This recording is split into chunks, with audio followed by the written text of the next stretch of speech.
ओम शांति। सुनते हैं 11 अप्रैल 83 के अव्यक्त बाप दादा के मधुर महावाक्य। आज की अव्यक्त वाणी का टाइटल है सहज पुरुषार्थी के लक्षण। आज की मुरली में बाबा ने कौन कौन सी दो शक्तियों के आधार पर निराकार बाप साकार बन जाते हैं, फिर बाबा ने भगवान को किस वृक्ष पर और कौन सी रस्सियों से बांधा। थर्ड, बाबा ने पार हो जाएं, पार करने का अर्थ क्या है। तो आओ सुनते हैं 11 अप्रैल 83 की मुरली। सहज पुरुषार्थी के लक्षण। सरव खजानों से माला माल करने वाले सहज पुरुषार्थी सहज योगी बच्चों प्रति बाप दादा बोले। बाप दादा अपने स्नेही सहयोगी बच्चों को देख हर्षित हो रहे हैं। स्नेह और मिलन की भावना इन दो शक्तियों के आधार पर निराकार और आकार बाप को आप समान साकार रूप में साकारी सृष्टि में लाने के निमित्त बन जाते हैं। बाप को भी बच्चे स्नेह और भावना के बंधन में बांध लेते हैं। मेजॉरिटी अभी भी माताओं की है। माताओं का ही चरित्र और चित्र दिखाया है। भगवान को भी बांधने का किस वृक्ष से बांधा? इस बेहद के कल्प वृक्ष के अंदर, इस बेहद के कल्प वृक्ष के अंदर स्नेह और भावना की रस्सी से कल्प पहले भी बांधा था और अब भी रिपीट हो रहा है। बाप दादा ऐसे बच्चों को स्नेह के रेस्पॉन्ड में जिस रस्सी से बाप को बांधते हो, इन स्नेह और भावना की दोनों रस्सियों को दिल तख्त का आसन दे, झूला बनाए बच्चों को दे देते हैं। इस कल्प वृक्ष के अंदर पार्ट बजाने वाले इसी झूले में सदा झूलते रहो। सभी को झूला मिला हुआ है ना, आसन से हिल तो नहीं जाते हो। स्नेह और भावना की रस्सियां सदा मजबूत है ना, नीचे ऊपर तो नहीं होता। झूला झुलाता भी है, ऊंचा उड़ाता भी है। अगर जरा भी नीचे ऊपर हुए तो ऊपर से नीचे गिराता भी है। कितना बड़ी बात। झूला तो बाप दादा ने सभी को दिया है, तो सदा झूलते रहते हो। माताओं को झूलने और झुलाने का अनुभव तो होता है ना। जिस बात के अनुभवी हो वही बातें बाप दादा कहते हैं। कोई नई बात तो नहीं है ना। तो हर वक्त बाबा के झूले में खूब झूलते रहो। अनुभव की हुई बातें सहज होती हैं, वो मुश्किल। आज की ये कौन सी सभा है? सभी सहज योगी, सहज पुरुषार्थी, सहज प्राप्ति स्वरूप हो, व कभी सहज या कभी मुश्किल के योगी हो। सहज पुरुषार्थी अर्थात आए हुए हिमालय पर्वत जितनी समस्या को भी उड़ती कला के आधार पर सेकंड में पार करने वाले। पार करने का अर्थ ही है कि कोई चीज होगी तब तो उसको पा सकेंगे। ऐसे सहज पार करते उड़ते जा रहे हो। वह कभी पहाड़ पर उतर जाते, कभी नदी में उतर जाते, कभी कोई जंगल में उतर जाते।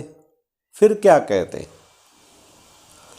निकालो बचाओ, निकालो व बचाओ। ऐसे करने वाले तो नहीं हो ना। माताएं अब भी बात बात पर वही पुकार तो नहीं करती रहती। भक्ति के संस्कार तो समाप्त हो गए ना। द्रौपदी पुकार पूरी हो गई या अभी भी चल रही है? अभी तो अधिकारी बन गए ना। पुकार का समय समाप्त हुआ। संगम युग प्राप्ति का समय है, ना कि पुकार का समय है। कहीं पुकारते, योग में भी पुकार लगाते रहते।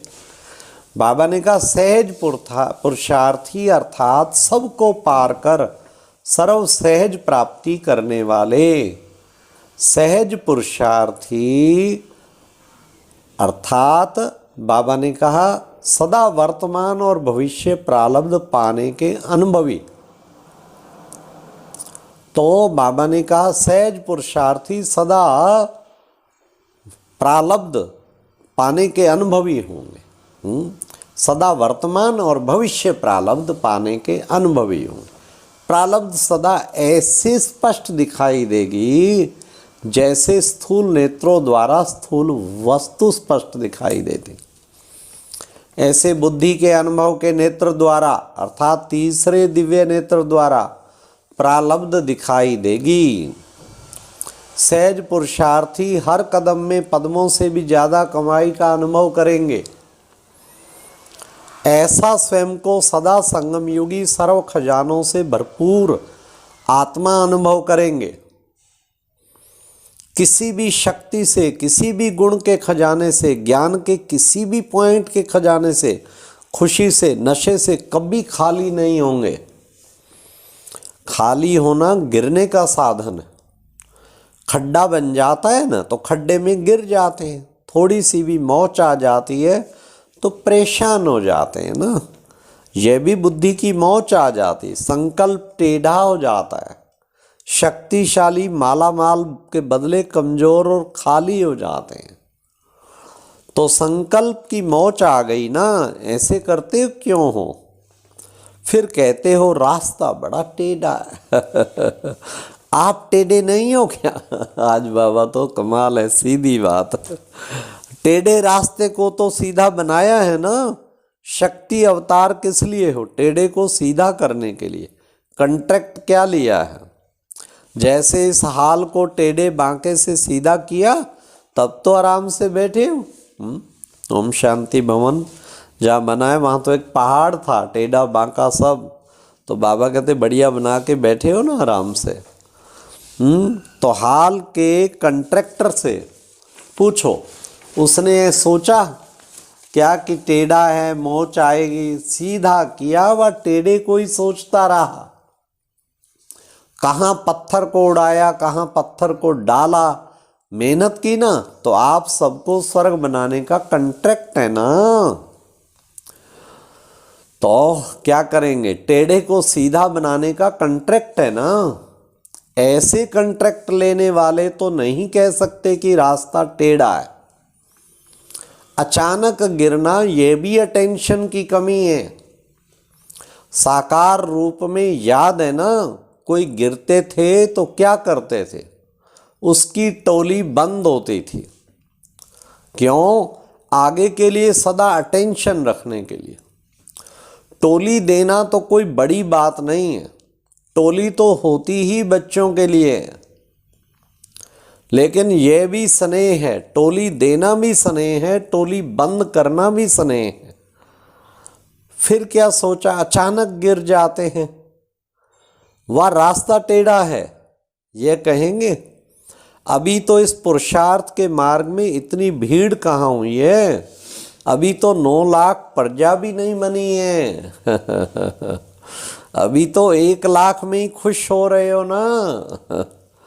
पुरुषार्थ का मार्ग बेहद का मार्ग है। तो समझा सहज पुरुषार्थी किसको कहा जाता है? जो मौच ना खाए और ही औरों के लिए स्वयं गाइड पंडा बन सहज रास्ता पार करावे।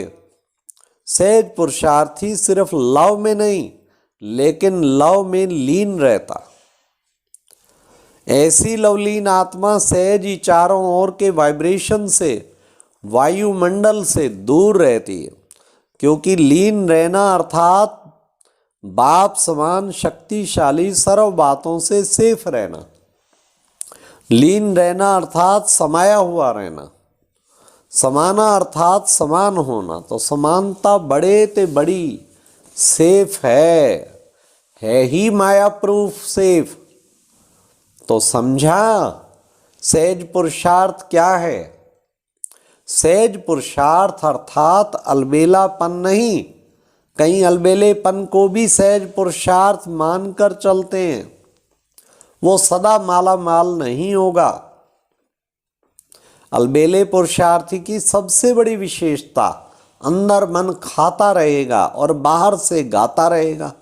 क्या गाता रहेगा? अपनी महिमा के गीत गाता रहेगा। और सहज पुरुषार्थी सदा हर समय में बाप के साथ का अनुभव करेगा। ऐसे सहज पुरुषार्थी हो ना, सहज पुरुषार्थी सदा सहज योगी जीवन का अनुभव कर सकता है। तो क्या पसंद है, सहज पुरुषार्थ या मुश्किल? पसंद तो सहज पुरुषार्थ है ना। दिल पसंद चीज जब बाप दे ही रहे हैं तो क्यों नहीं लेते? न चाहते भी हो जाता है। यह शब्द भी मास्टर सर्वशक्तिवान का बोल नहीं। चाहना एक, कर्म दूसरा, तो क्या उसको शिव शक्ति कहेंगे? शिव शक्ति अर्थात अधिकारी, अधीन नहीं। तो यह बोल भी ब्राह्मण भाषा के नहीं हुए। अपने ब्राह्मण भाषा को तो जानते हो ना। संगम युग का अर्थात सहज प्राप्ति का बहुत समय गया, अब बाकी थोड़ा समय रहा हुआ है। इसमें भी समय के वरदान, बाप के वरदान को प्राप्त कर स्वयं को सहज पुरुषार्थी बना सकते हो। ब्राह्मण की क्या परिभाषा है? मुश्किल को सहज बनाने वाले। ब्राह्मण का धर्म कर्म सब यही है ना। तो उत्तम के कर्म के ब्राह्मण आत्माएं, तो जन्म के कर्म के ब्राह्मण आत्माएं अर्थात सहज योगी, सहज पुरुषार्थी। अब यहाँ से क्या बन करके जाएंगे? हाँ, तो बाबा ने कहा तो विशेष क्या करना है? बाबा ने कहा तो अव्यक्त को क्यों अव्यक्त, जब व्यक्त रूप में निमित्त बना दिया तो अव्यक्त को क्यों व्यक्त बनाते हो? दीदी दादी भी बाप समान है ना। जब भी दीदी दादी से टोली लेते हो, क्या समझ कर लेते हो कि बाप दादा टोली दे रहे हैं? अगर दीदी दादी समझ लेते तो यह भी भूल हो जाएगी। अच्छा, तो बाकी टोली की इच्छा अभी है, समझते हैं टोली खाएंगे तो आगे तो आएंगे ना। तो आज ही सबकी क्यों लगाओ और टोली खिलाओ। दिल तो कब भरने वाली ही नहीं, दिल भरती रहनी चाहिए, भर नहीं जानी चाहिए। कुछ ना कुछ रहना ठीक है, तब तो याद रहेंगे और भरते रहेंगे। भर गई तो फिर कहेंगे भर गया, अब खाओ पियो मौज करो। अच्छा, ये एक प्रेरणादायक वीडियो है, जरूर देखें, कोई भी मिस ना करे।